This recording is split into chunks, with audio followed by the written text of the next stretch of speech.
Түрүүс бүх нийтийн ерөнхий боловсрол олгож буй өнөөгийн байдал үр дүнд хийсэн гүйцэтгэлийн аудитын тайланг танилцуулна хэмээн үндэсний аудитын 3 дугаар газрын захирал тэгрэгүүлэх аудитор Инхүлд таныг урья.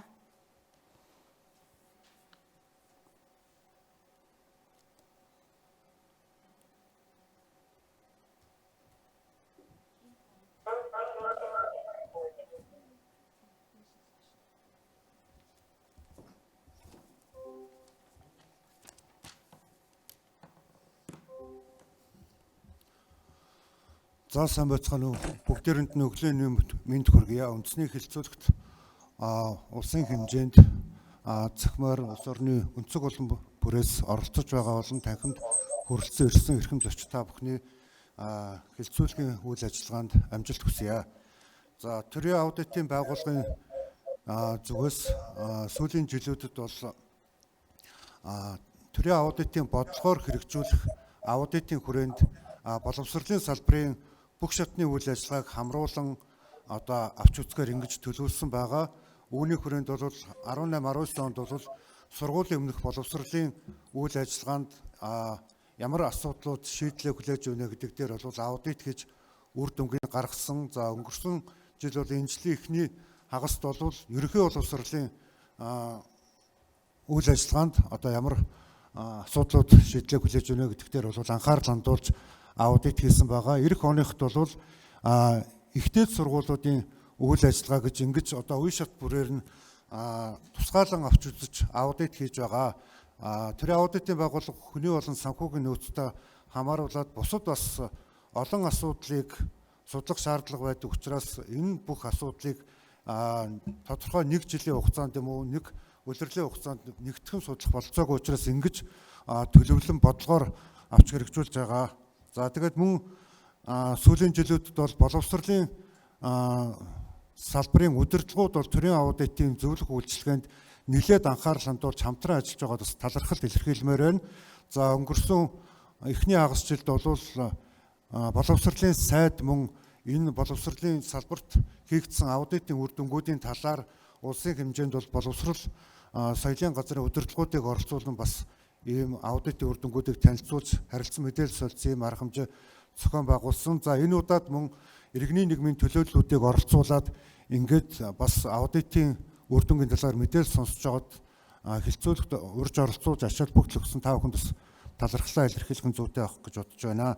За цаашд бол төрийн аудитын байгууллагын зүгээс иргэдийн оролцооны стратеги гэдэг бичиг баримтыг боловсруулсан. Иргэний нийгмийн байгууллага болгон иргэдийн оролцоог хэрхэн хангах вэ гэдэг.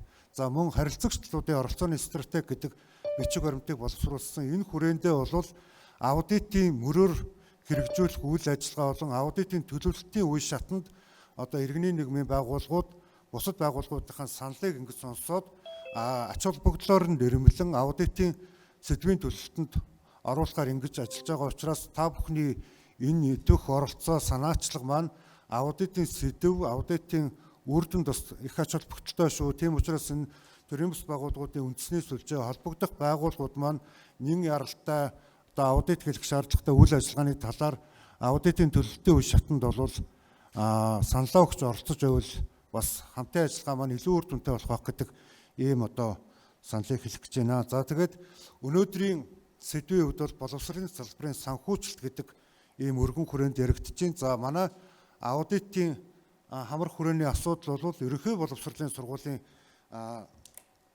өнөөгийн байдал сургалтын чанар хамран сургалт ямар байна уу?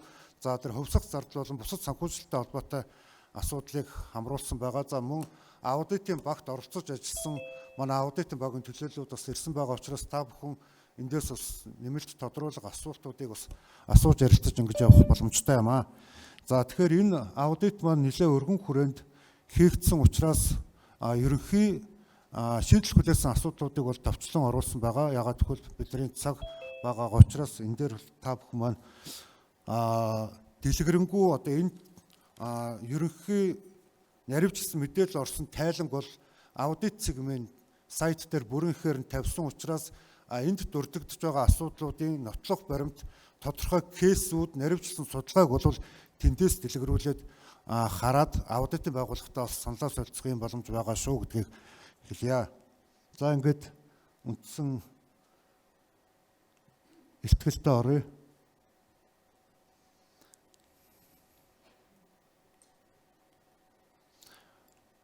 За төрөөс бүх нийтийн ерхий боловсрол олгож байгаа өнөөгийн байдал үр дүн гэдэг энэ аудитыг болвол үндсэн хоёр зорилтод асуулт авах зорилготой бол хийсэн байгаа. Нэгдүгээрт нь бол ерөнхий боловсрол олгож байгаа өнөөгийн нөхцөл хэрэгцээ шаардлагад нийцэж байна уу? За хоёрт нь бол ерөнхий боловсрол олгох үйлчилгээний зорилт хангагдаж байгаа хэсэгт дүгнэлт өгөх зорилготой бол энэ аудитыг хийсэн байгаа. За хамарсан хүрээний хувьд бол бид нар энэ хоёр зорилтынхаа хүрээнд дараах асуудлуудыг бол хамруулж авч утсан. Нэгдүгээрт нь бол энэ ерөнхий боловсролын олгож байгаа энэ байдалд маань мөрдөгдөж буй эрх зүйн зохицуулалт бодлого хөтөлбөр хэрэгцээ шаардлагыг хангаж байна уу? Ямар эрх зүйн орчныг бүрдүүлээд энэ эрх зүйн орчнын нормтыг дүрм журм нь хэрэгцээ шаардлага хангаж бодит шаардлагад нийцэж гэнэ үү гэдэгт ерөнхий хариулт өгөх ийм зорилготой нэгдүгээр дэд зорилт тавьсан. За хоёрт нь бол сургалтын хэрэгцээ шаардлагыг хангасан мэрэгжлийн боловсон хүчин хүртээмжтэй материалог эрх зүйн орчныг бүрдүүлсэн үү? За шаардлагатай эрүүл ахуйн болон бусад шаардлагыг хангасан орчин нөхцөлд бол ерөнхий боловсролын үйл ажиллагаа явагдаж чадчихна уу гэдэг дээр бол хариулт өгөх зорилготой. За дараагийн асуудал нь болохоор бүх нийтийн ерөнхий боловсролын үйл ажиллагааны санхүүжилтийг бодиттой төлөвлөж зориултын дагуу үр дүнтэй хэрэгжүүлж чадчихна уу гэдэг ийм асуудал байгаа.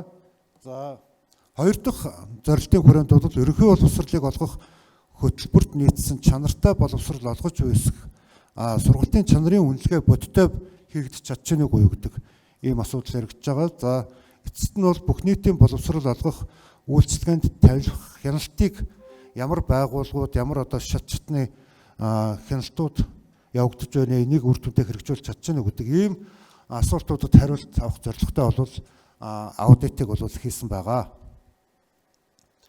За аудитын хүрээнд бол үндэсний аудитын газар, аймаг нийслэлтэх төрийн аудитын газрууд улсын хэмжээнд бол энэ аудитыг гүйцэтгэсэн байгаа. Үндэсний аудитын газрын хувьд бол яам, боловсролын хүрээлэн, боловсролын үнэлгээний төв, бодлого боловсруулагч агентлагууд дээр бол түлхүү анхаарал хандуулж ажилласан. Аймаг нийслэлтэх төрийн аудитын газрууд бол сургуулиудын ерөнхий боловсрол олгож байгаа сургуулиудын үйл ажиллагаан дээр илүү түлхүү анхаарал хандуулж ажилласан байгаа. За мэдээж хамарсан хүрээний хувьд бол ийм байгууллагуудын үйл ажиллагаа бол хамрагдсан. За хамрагдсан хугацааны хувьд бол 17-оос 10 хоног дуусах ийм үйл ажиллагааг бол хамруулан аудитыг бас гүйцэтгсэн. За нэгдүгээр асуудлын хүрээнд эрх зүйн зохицуулалтыг шинжлэх, хөрөнгө оруулалт санхүүжилтийг үндсэлтэй төлөвлөж хэрэгжүүлэх замаар хамран сургалтын орчныг сайжруулах шаардлагатай байна гэдэг бол ерөнхий дүгнэлтийг хийсэн байгаа. За энэ хүрээнд бол мөрдөгдөж буй эрх зүйн зохицуулалт бодлого хөтөлбөр хэрэгцээ шаардлагыг хангаж байгаа нүг гэдэг хоёр асуултан дээр ерөнхий хариултыг авахд бол мөрдөгдөж буй хууль дүрм журм нормтын өнөөгийн шаардлагад бүрэн нийцэхгүй зарим эрх зүйн зохицуултууд харилцан уялдахгүй байна. За зарим хуулиудын хооронд бол хийдэл гарсан байдалтай ийм эрх зүйн байдал аудитаар ажиглагдсан.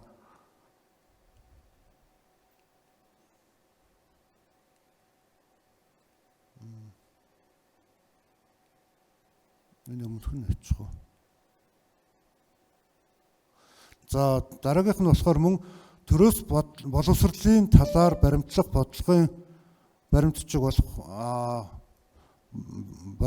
боловсрол үндэсний хөтөлбөр тусгасан зорилтыг болвол хэдийгээр тодорхойлж томьёосон боловч энийхээ төсөл арга хэмжээг бол жил бүрийн үндсэн чиглэл улсын төсвийн хөрөнгө оруулалтын арга хэмжээнд бол бүрэн тусгаж чадахгүй байна гэдэг ийм дүгнэлтийг бол аудитор ерөнхий дүгнэлт гарсан байгаа. За боловсролын тухай хуулиуд нэгдсэн үзэл баримтлахгүй тусдаа батлагдаж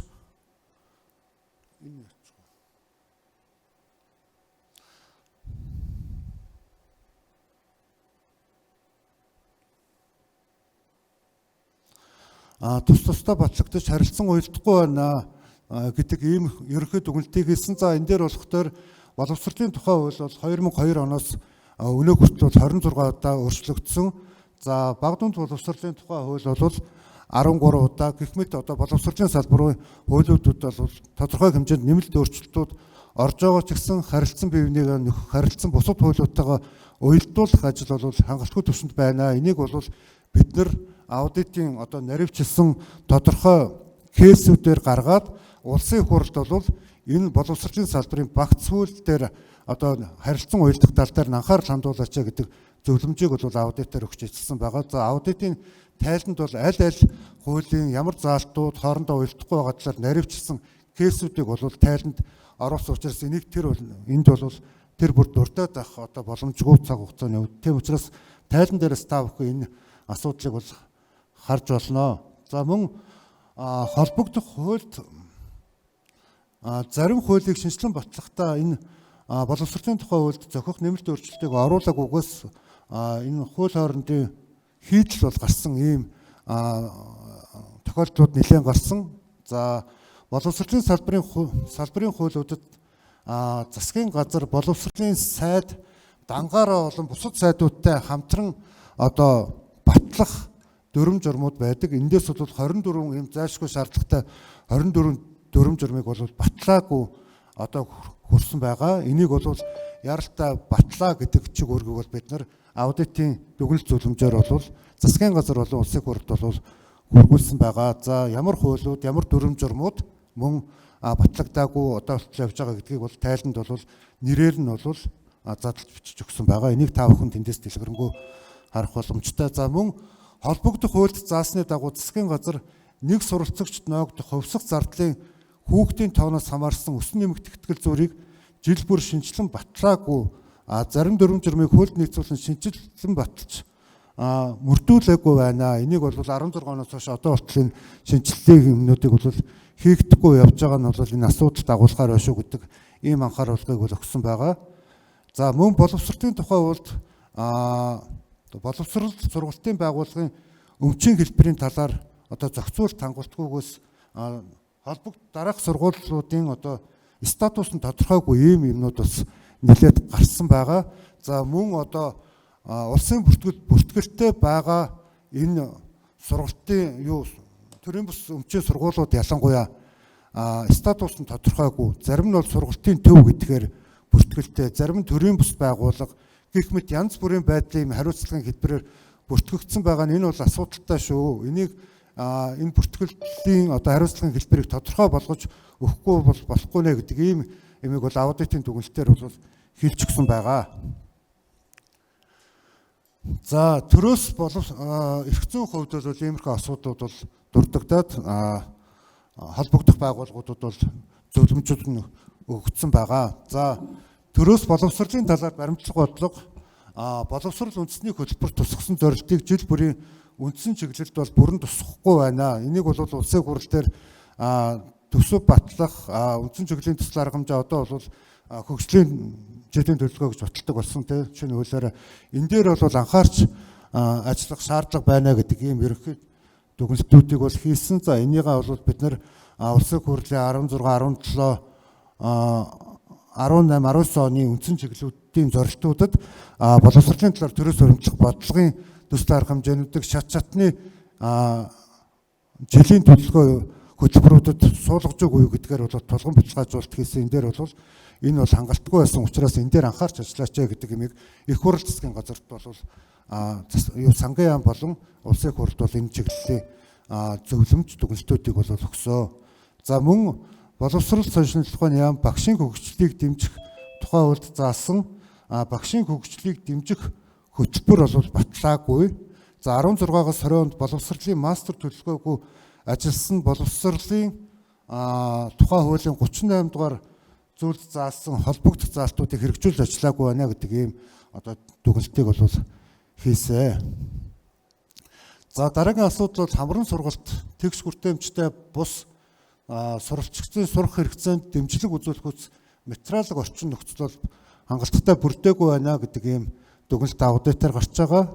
За нэгдүгüүрт нь бол хамран сургалтын тэгш хүртээмжтэй орчныг бүрэн бүрдүүлж чадаагүй байна. За ерөнхий боловсролын сургуульд орчны шаардлагыг бүрэн хангаагүй суралцагчийн сурах хэрэгцээнд дэмжлэг үзүүлэхүйц материалын орчныг бол бүрэн бүрдүүлээгүй байна гэдэг ийм дүгнэлтийг бол хийсэн. За та бүхэн одоо бас зөвөр ойлгоорой. Энэ дээр бол нөгөө цаг байгаа учраас шийдэл хүлээсэн асуудлуудыг тоочод байгаа. Ерөнхийдөө бол энэ дандаа шүүмжлэлтэй хандаад байна гэдэг ийм төр зураг бас ажиглагдаж магадгүй. Тэрийг одоо шийдэж байгаа асуудлуудыг энд яагаагүй. Шийдэл хүлээсэн асуудлуудыг бол багцаж танилцуулж байгаа шүү. За ийш гоолоо.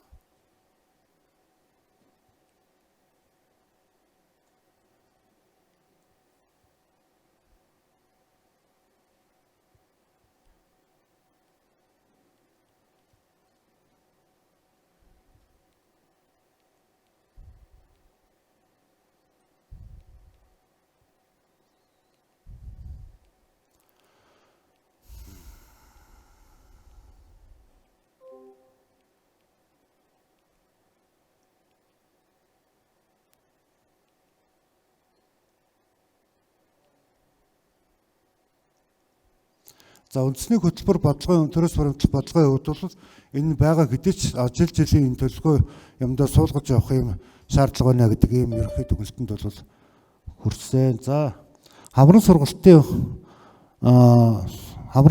тэгш хүртээмжтэй бус суралцагчийн сурах орчин одоо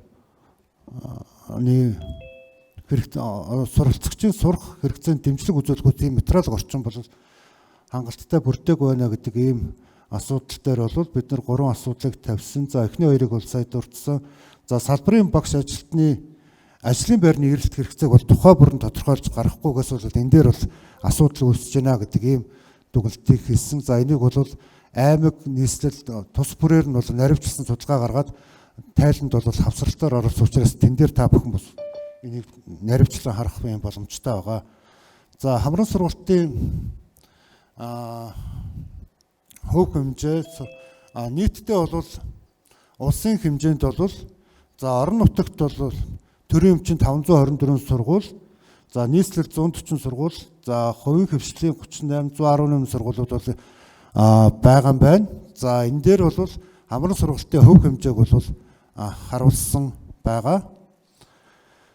За үүнтэй холбоотойгоор бол за улсын хэмжээнд 2019-с 20 оны хичээлийн жилд бол ерөнхий боловсролын үйл ажиллагаа явуулж байгаа 662 буюу 80.7% нь бол төрийн өмчийн 158 буюу 19.3% нь хувийн өмчийн сургууль байна. За ерөнхий боловсролд 17-оос 20 оны хичээлийн жилд өдрөөр бол 572-оос 640 мянган хүүхэд хамрагдсан бөгөөд хамран сургалтын цэвэржин бол 93.3% байгаа нь доогуур орлоготой улс орнуудтай харьцуулахад бол дээгүүр өндөр хөгжилтэй улс оронтой харьцуулсан дүгээр бол тэр 96.6% нь бол өндөр байна гэж. За энийг бол хамран сургалтын хавьг бол бүх аймаг нийслэл сургуулиудаар нь бол мөн хавсралтаар тайланд бол харуулсан байгаа. За боловсролын тухай хуулийн 6 дугаар зүйлийн 6-гийн 3-т Монгол улсын иргэн одоо суур боловсрол эзэмших үүрэгтэй заавал эзэмших үүрэгтэй гэж заасан бөгөөд хуамын өсөлт нийт хуамын тоонд бага насны хүүхдийн эзлэх хөв өндөр зэргээс 2017-оос 19 онд дунджаар нийт хамрагдсан хүүхдийн 54% нь бол бага боловсрол, за 31% нь бол суур боловсрол, бүрэн дунд боловсролд бол 14.7% тус тус хамрагдсан байна гэдэг ерөнхий статистик үзүүлэлтийг бол аудитын. За энийг бол хамран сургалтын хувьг бол нөгөө аймгийн төв нийслэлийн төв дүүргийн сургуулиудаар төвлөрөл үүсч хүчин чадлаас давсан ачаалттай ийм байна. За сумын төв ялангуяа алслагдсан дүүргүүдэд бол хамрагдах ёстой хүчин чадлаас доогуур түвшинд бол хамрагдсан. Энэ хүчин чадлын харьцаагаа одоо бодлогоор зохицуулт хийх ийм шаардлагууд байна гэдгийг бол гаргасан. За энэ дээр бол ачаал өндөртэй байгаа дүүрэг одоо аймагуудын хувийг бол та бүхэнд харуулсан байна. За эндээс бол шинээр барих сургуулийн байршил хүчин чадлыг оновчтой тодорхойлоогүй нийт шаардлагатай сургуулийн хөрөнгө оруулалтууд бол орхигдсон байна. За мөн бага ангийн хамран сургуульд нийслэлийн төвийн дургууд төвлөрч нэг бүлэгт бол 66 хүүхэд хамрагдсан байхад сумын бага сургуулийн нэг ангид нэг хүүхэд хамрагдсан, зарим бүлэгт бүр огт хүүхэд хамрагдаагүй юм харилцан ялгаатай байдлууд бол улс орны хэмжээнд бол байна. Энэ дээр бас бодлогоор зохицуулт хийх шаардлага байна гэдэг ийм юу гарсан. За мөн сая манайх энэс гадна бол улсын төсвийн хөрөнгө оруулалтын арга хэмжээнд бол аудит хийдэг. Улсын төсвийн хөрөнгө оруулалтын аудитор бол 9 сумд бол ямар ч одоо хэрэгцээгүйгээр нэмэлт шинээр сургууль байгуулагдсан байгаа. Энэ бол тэр хөрөнгө оруулалтыг шаардлагатай хөрөнгө оруулалт газар хөрөнгө оруулалт шаардлагатай байгаа байршилт нь бол оруулах юм шаардлага байсан. Төсвийн хөрөнгийг бол өөрөшгүй юм зарцуулах нөхцөл бүрдүүлжээ гэдэг юм дүгнэлт бас өөр хөрөнгө оруулалтын аудитор бол бас гарсан байгаа. За салбарын хөрөнгө оруулалтыг бодит хэрэгцээ шаардлага судалгаа тооцоололт үндэслэж оновчтой төлөвлөөгүй барилгын норм болон дүрм шинээр барих орон сууцны хороолол хотхныг сургуулийн барилгын хамт төлөвлөж барих зохицуулалтгүй суралцагчийн сурах хэрэгцээнд дэмжлэг үзүүлэхүүц ийм материалын орчин бол бүрдээгүй байна гэдэг ийм дүгнэлтийг хийгээд байгаа. За энэтэй холбоотой кейсүүдийг бол тайланд бол дэлгэрэнгүй авч утсан. За аймаг сум баг дүүрэгт бүрэн дунд сургууль нэмж байгуулж ирснээр сургуулийн ангилал байршилт зохистой бус өөрчлөлт гарч бүлэг дүрлэлт байршлаас шалтгаалan эрс ялгаатай байхад хөргөж багшийн ачаалал хүрэлцээ сургалтын чанарт бол сөрөг нөлөө үзүүлэх юм төвшөнд хүрч шүү гэдэг ийм одоо анхааруулгыг өгч байгаа. За мэрэгжлийн хяналтын ерөнхий газраас бол бас мөн энэ сургуулийн байр болон орчинд бол үнэлгээ дүгнэлт хийсэн энэ хамгийн сүүлийн дүгнэлтүүдийг бол манай аудитор бол мэрэгжлийн хяналттай бол ярилцлага баримтчгийн судалгаа хийж үзсэн. За ингэхэд бол 2019 оны байдлаар дотор байрлал ариун цэврийн өрөөтэй сургууль 75.5%-ийг гадна нөхөн жорлонтой сургууль 24.5% үзэж байгаа.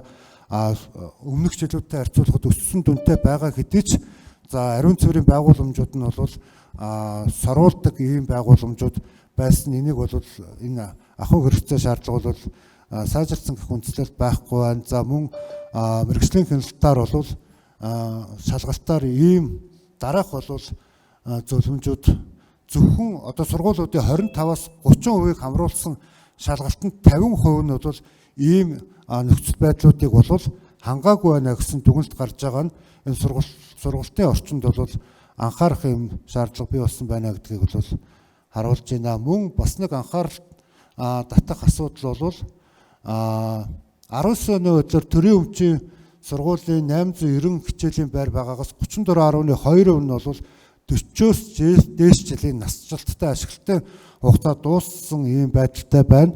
За мөн сүүлийн 10 жилд улсын төсөв гадаадын зээл тусламжийн хөрөнгөөр бол сургуулийн барилга хөрөнгө оруулалт нэмэгдсэнтэй холбоотойгоор 1-с 20 жил ашиглаж байгаа барилгын эзлэх хөв бол буурч байгаа хэдий ч за улсын хэмжээнд 11 сургууль 73-аас 108 жил ашиглаж байгаа ийм байранд бол хичээлийн үйл ажиллагаа явуулж байгаа нь энэ бол эрүүл аюулгүй орчинд сурч боловсрох энэ орчин бүрдэхгүй байна гэдэг ийм дүгнэлтийг хийх үзэх хэмжээнд хүрч байна гэдэг ийм дүгнэлтийг хийсэн.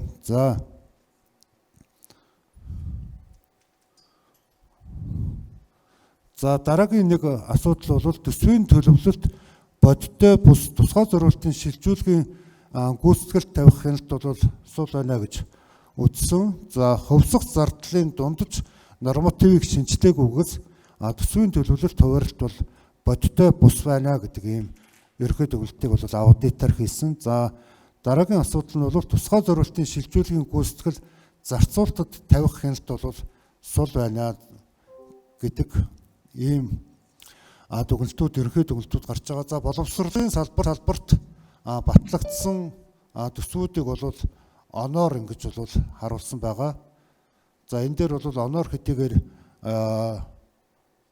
ерөнхийдөө өссөн үзүүлэлт байгаа гэдээ ч энэ бол бодит хэрэгцээ шаардлага дээр бас тодорхой шаардлагыг бүрэн хангахгүй байгаа. За энэ нь одоо юутай холбоотой гэдэг нь бол дараах зүйлүүдтэй холбоотой байна. За энд бол засгийн газрын 16 оны 242 дугаар тогтоолоор ховсох зардлын дундаж нормтыг санхүүжүүлэх аргачлал баталснаас хойш инфляц, цалин, бусад бараа ажлын үйлчилгээний үнийн өсөлт, за сургуулийн онцлог, хүчин чадал, байршил, төлбөрийн хэмжээтэй уялдуулж болвол шинжилэн тогтоогоогүй байна.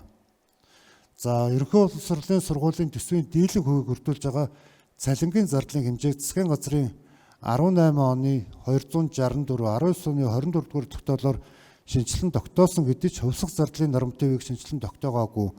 Засгийн газрын 16 оны 242 дугаар тогтоолоор баталсан хөвсөх зардлын дундаж нормативын хэмжээгээр тооцож буй цалингийн сан, албан тушаалын цалингийн сүлжээгээр бодсон хэмжээнээс бол бага байна. За хөвсөх зардал буюу боловсролын стандартыг хангах хөтөлбөрөөр батлагдаж байгаа зардал нь хүүхдийн тооноос хамаарахаар зохицуулалттай байхад орон нутагт хүүхдийн тооноос төдийлөн хамаардаггүй ямар тооцоолол үндслээр тооцож хуваарлаж байгаа нь тодорхойгүй зөрүүтэй байдлаар төсөв хуваарлагдсан. Ийм тохиолдлууд бол аймаг болгон дээр гарсан учраас энэ дээр бол анхаарал хандуулах шаардлага байна гэж үзсэн. За энийг бол дэлгэрэнгүй судалгаагийн мөн тайлангийн авсралтад бол сургууль тус бүрээр хүүхдийн дотоо нарцуулсан ийм судалгааг нь авсаргасан байгаа. За боловсрол шинжилгээ ухааны яам аймаг нийслэлээс ирүүлсэн төсвийн төсөлд тусгасан дүнг нэгтгэхдээ 19 оны хувьд бол статистикийн мэдээд хүүхдийн тоо болон сургалт эрхлэх тусгай зөвшөөрөл тусгасан хүчин чадлаар тооцсон 0.9%-аар бууруулсан бол сангийн яам энэхүү зардлыг нь бол 20%-аар бууруулан улсын хурлд өргөн барьсан байна. Энийг бол он оноор нь бид нэр тусгаалan харуулсан. Энэ статистикийг та бүхэн харж байна. Анхан шатны байгууллагаас ирүүлсэн төсөл маань ингэж шат чатанда буурч батлагдж байна гэдгийг харуулсан. За энэний мөн дэлгэрэнгүйг нь бас тайлангийн авсралтаар харуулсан байгаа. За сургалтын чанар сурагчдын мэдлэгээ хэрэглэх чадвар хангалтгүй сургуулийн өөрийн үнэлгээний дүн, хөндлөнгийн чанарын үнэлгээний дүн дүнгийн үнэлгээний зөрүү нь бол маш өндөр байна. Сургуулийн өөрсдөө авсан шалгалтын дүн боловсролын үнэлгээний төвөөс гаргасан үнэлгээтэй 30-аас 70% зөрж байна. Энэ нь бол ямар учиртай үнэлгээний аргачлалын орондын зөрүү байна уу? За энэ үнэхээр сургууль нь бол өөрсдийнхөө үнэлгээг бол өндөрөөр ингэж өсгөж тавьж гэнэ гэдэг дээр энэ үнэлгээний зөрүү оронд бол нэлээд анхаарал татсан асуудлууд бол гарсан байгаа. За сургалтын хөтөлбөрийг боловсронгуй болох аргачлалыг мөрдөх замаар хөтөлбөрийн доктортой байдлыг хангах бол шаардлагатай байна. Яагаад гэх юм бол энэ дээр бол сургуулийн хөтөлбөрүүд бол нэлээд хугацаанд бол богино хугацаанд бол өөрчлөгдсөн. Энэ маань бас эргээд сургалтын чанар юмд нөлөөлж гэнэ гэдэг ийм дүгнэлтийг бол аудитор бол хийсэн байгаа. За сургалтын чанарын үнэлгээнд ерөнхий боловсролын сургалтын байгууллагуудыг бол бүрэн хамруулахгүй байна. За ялангуяа бол хөгжлийн бэрхшээлтэй сургуулиудын хүүхдүүдийн тэр сурах хэрэгцээ хэрхэн хангагдж байгаа тал дээр бол тодорхой тусгаалсан үнэлгээ аргачлал хэрэгтэй байна гэдэг энэ асуудлуудыг бас мөн аудитор хүндсэн. Энэ дээр бол ерөнхий дүгнэлтүүдийг бол тавьж байгаа шүү. Та бүхэн тайлангаас бол дэлгэрэнгүй бас наривчсан зүйлүүд нь бас үзээрэй гэж хэлэх гэж байна. За энэ сургалтын хөтөлбөрийн шинжилгээ явцыг бол ийм хугацаанд бол ингэж өөрчлөгдсөн байна. Сургалтын хөтөлбөрийг бол доктортой байлгах тал дээр анхаарч ажиллаач гэдэг ийм асуудлууд бол хөндөгдсөн байгаа аудитаар. За салбарын багш ажилтны ажлын байрны эрэлт хэрэгцээг Хуамын өсөлттэй уялдуулан тухай бүр тодорхойлоогүй.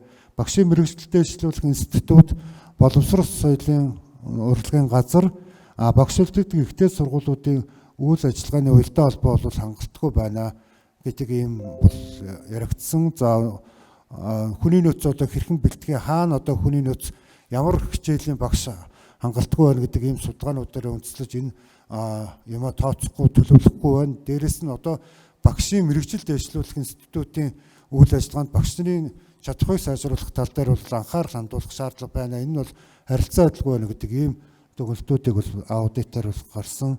За сангийн яам, салбарын яам, сургалтын хөтөлбөрийн шинжилгээг суурь судалгаа, шаардлагатай хөрөнгө, хүний нөөц цаг хугацааг тодорхойлсон аргачлалгүйгээр багшийн хөгжил сургалтын чанарын үнэлгээтэй бүрэн уялдаагүй хэрэгжүүлж ирсэн байна гэдэг ийм ерөнхий дүгнэлт бол хийсэн.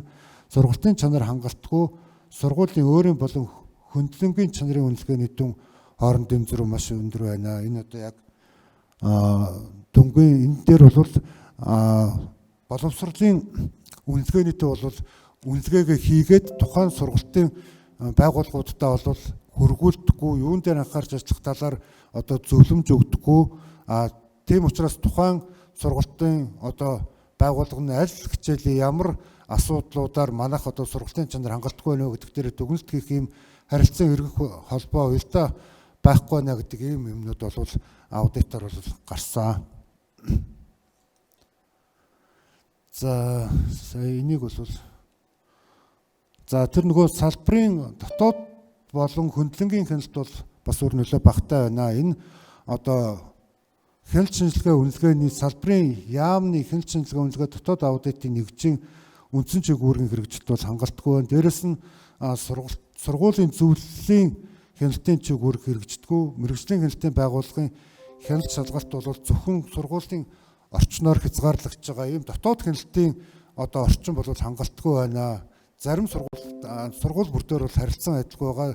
Нийт улсын хэмжээнд аваад үзэх юм бол энэ дотоод хяналтын одоо тавьж байгаа байдал хангалтгүй байгаа учраас энэ дээр бол анхаарч ажиллаач гэдэг ийм асуудлууд гарсан. Энэний бол наривчлсан ямар шатны хяналтууд хаана хангалтгүй байна гэдгийг бол бас аудитын тайланд бол ерөнхийдөө наривчлан судалгаатайгаар бол оруулсан байгаа.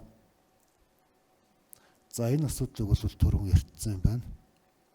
За ингээд аудиттай холбоотой иймэрхүү ерөнхий дүгнэлтүүдийг бол хийсэн. За үндэсний аудитын газар бол энэ аудиттай холбоотойгоор 3 албан шаардлага, орон нутгийн аудитын газрууд бол 13 актыг 204.1 сая төгрөгийн